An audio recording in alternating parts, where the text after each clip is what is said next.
Soy Nicolás García, pastor de la Iglesia Cristiana Berea de Fuerteventura.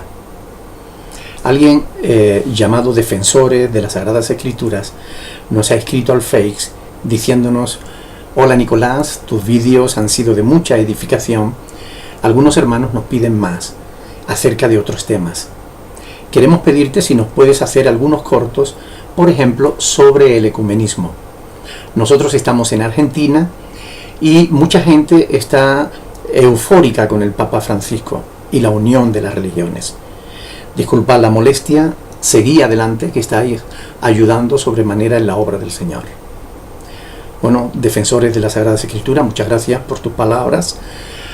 De todos he sabido que personajes de la música cristiana, de la repercusión social de Marcos Witt y otros, están cada vez más interesados en la unidad entre los cristianos evangélicos y los católicos. Por ejemplo, de hecho, hace ya casi más de una década que vienen celebrando conciertos ecuménicos y encuentros teológicos donde se trata de acercar posturas, en los que cada vez se reúnen mayor número de personas. En la pregunta de Defensores de las Sagradas Escrituras se ha mencionado al Papa Francisco I. Recientemente se comentaba en la revista Protestante Digital que un grupo de pastores evangélicos habían visitado al Papa en el Vaticano.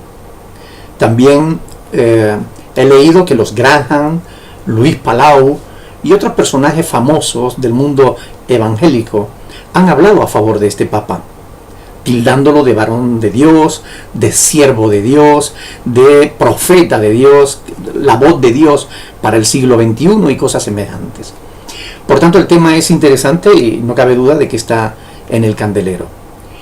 Desde el origen de la Iglesia se produjeron en su seno divisiones, conflictos. En el libro de los Hechos de los Apóstoles, capítulo 15, el evangelista e historiador Lucas nos muestra cómo algunos judíos de Jerusalén sostenían que los gentiles debían circuncidarse si querían ser salvos, postura contraria a la que mantenía el apóstol Pablo, por lo cual, dice Lucas, se produjo una discusión no pequeña. De manera que debido a esto fue necesario realizar un viaje a Jerusalén, y fue allí donde se celebró el primer concilio ecuménico de toda la historia de la Iglesia cristiana, alrededor del siglo 50 después de Cristo. Desde entonces y hasta nuestros días han sido muchas las causas que han producido cismas, divisiones que han acabado en ruptura entre los cristianos. De manera que en la actualidad existe una enorme cantidad variopinta de grupos bajo esa denominación que afirman representar al cristianismo auténtico. Todas estas divisiones han dado también lugar a innumerables intentos de unificar la Iglesia cristiana a lo largo de la historia. Es a estos intentos a los que se les llama ecumenismo.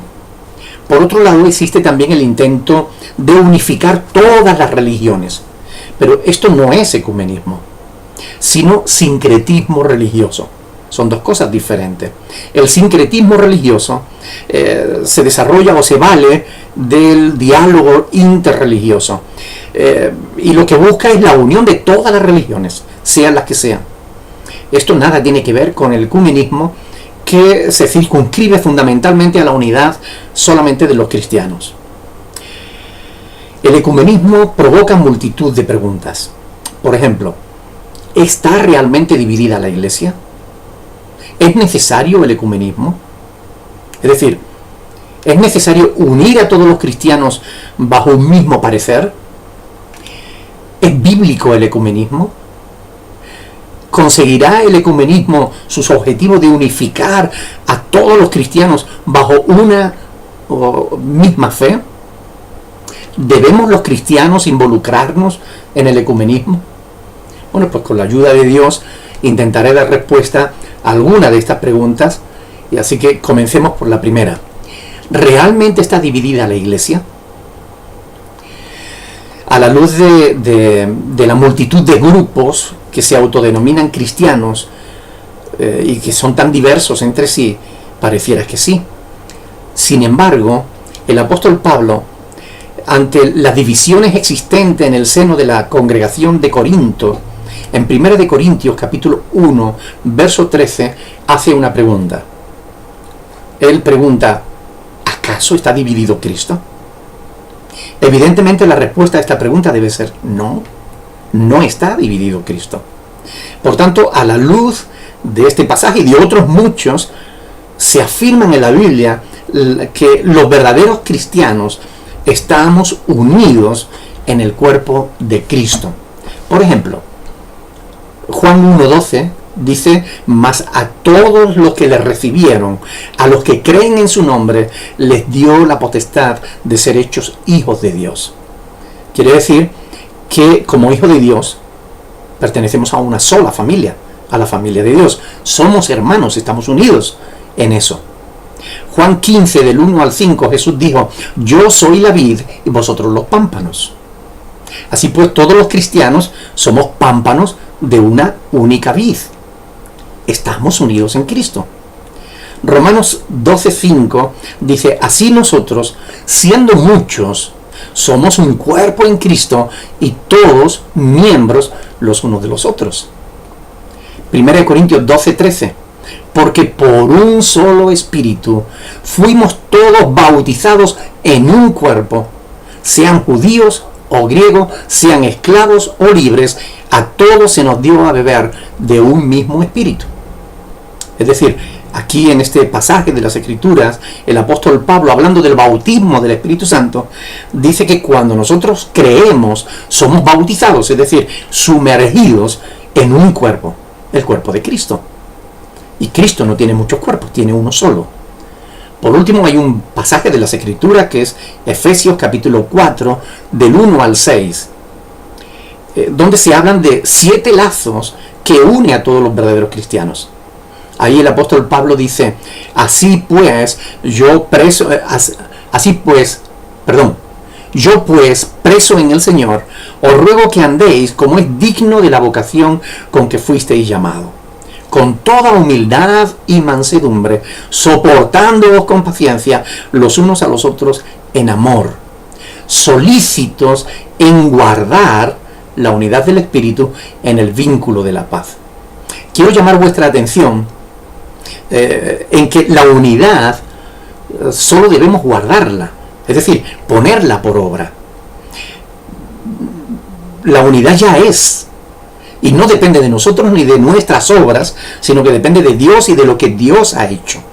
Porque dice, un cuerpo, un espíritu, como fuisteis también llamados en una misma esperanza de vuestra vocación, un Señor, una fe, un bautismo, un Dios y Padre de todos, el cual es sobre todos y por todos y en todos. Por consiguiente, a la luz de las Sagradas Escrituras, el cuerpo de Cristo, la iglesia cristiana, no son muchas, sino una sola. Somos uno en Cristo. No obstante, ¿por qué existen tantos grupos diversos, distintos, si somos uno en Cristo? Bien, lo primero que debemos aclarar es que juntos en la iglesia de Cristo, juntos en la iglesia conviven verdaderos creyentes nacidos de nuevo con falsos hermanos, que no son iglesia, pero que están en nuestras congregaciones. Jesús mismo nos enseñó esto en Mateo capítulo 13, del 24 al 30, cuando nos habló de la parábola del trigo y de la cizaña. Y también Pablo habló de esto en 2 de Corintios 11, 26, comentando su propio testimonio. Él enumera entre sus muchos sufrimientos el haber estado en peligro entre falsos hermanos.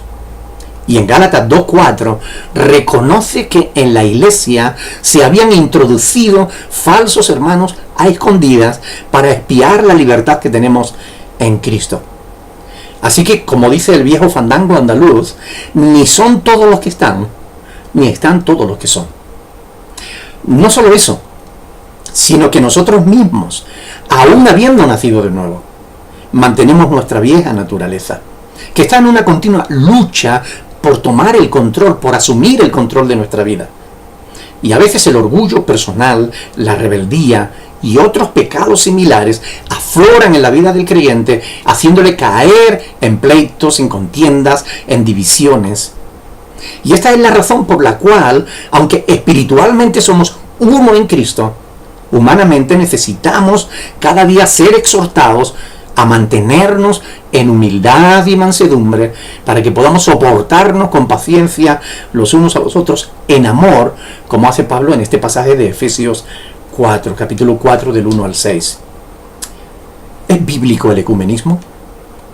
En las Sagradas Escrituras encontramos muchos pasajes que nos exhortan a la unidad. No porque no estemos unidos, sino para que no dejemos de estarlo. En 1 Corintios capítulo 1 del 10 al 11, Pablo dice: os ruego pues, hermanos, por el nombre de nuestro Señor Jesucristo, que habléis todos una misma cosa, y que no haya entre vosotros divisiones, sino que estéis perfectamente unidos en una misma mente y en un mismo parecer. Porque he sido informado acerca de vosotros, hermanos míos, por los de Cloé, que hay entre vosotros de contiendas. Lo primero que quiero llamar vuestra atención es a la manera en que Pablo se dirige a los corintios. A pesar de sus problemas, a pesar de sus conflictos, él les llama hermanos. Es decir, reconoce que Pablo está dirigiéndose a creyentes en Cristo.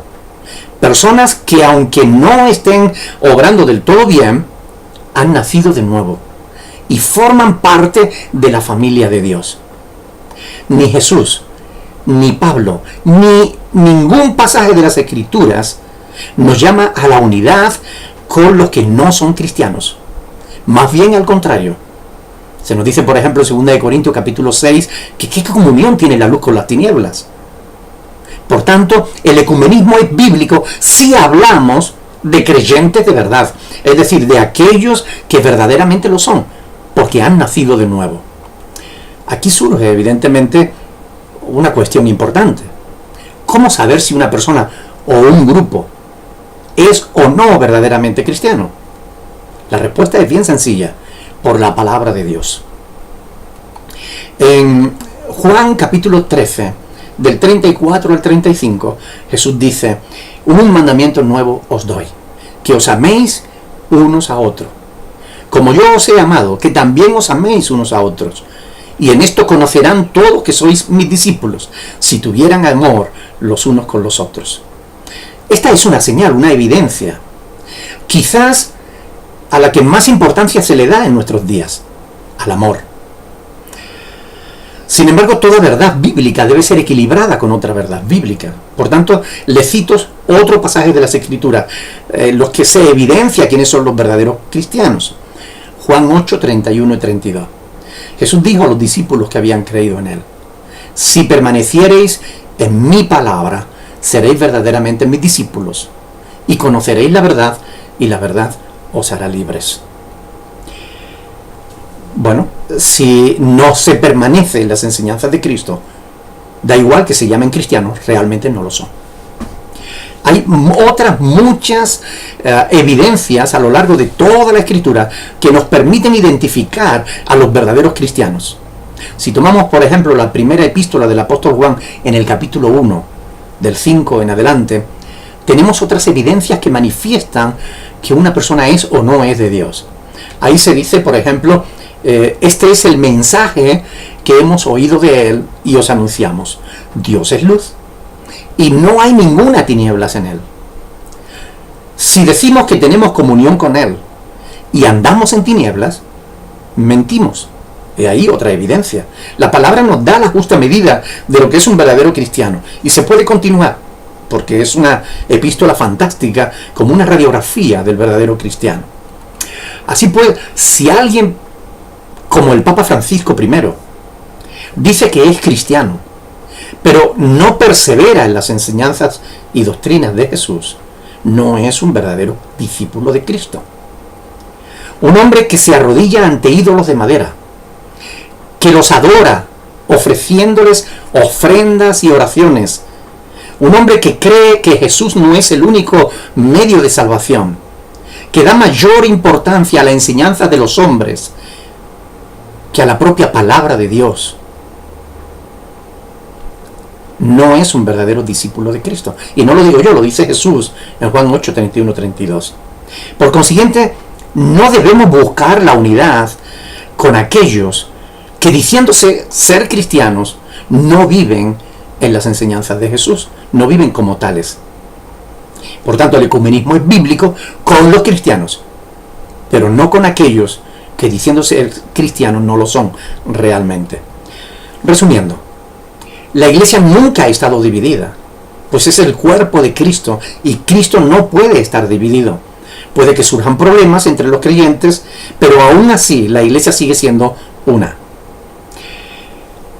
Creo que era Derek Prince quien decía en uno de sus libros que cuando Cristo venga a por su esposa, a por la iglesia, viene a por su esposa, no viene a por un harén. Iglesia solo hay una. No obstante, cuando surgen desacuerdos entre los cristianos, debiéramos seguir el ejemplo del apóstol Pablo. Debiéramos asumir, tener el valor de seguir ese ejemplo. Es decir, sentarnos con aquellos que opinan diferente a nosotros y juntos con la palabra de Dios en la mano, orar que el Espíritu Santo nos dé un mismo sentir y un mismo parecer a todos. No debemos conformarnos a que cada cual piense lo que quiera, porque la palabra de Dios dice una fe.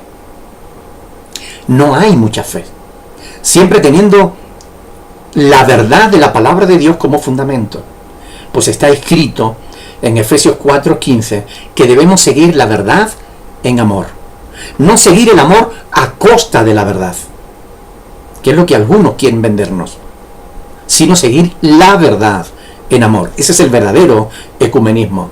Por último, en cuanto a si se conseguirá el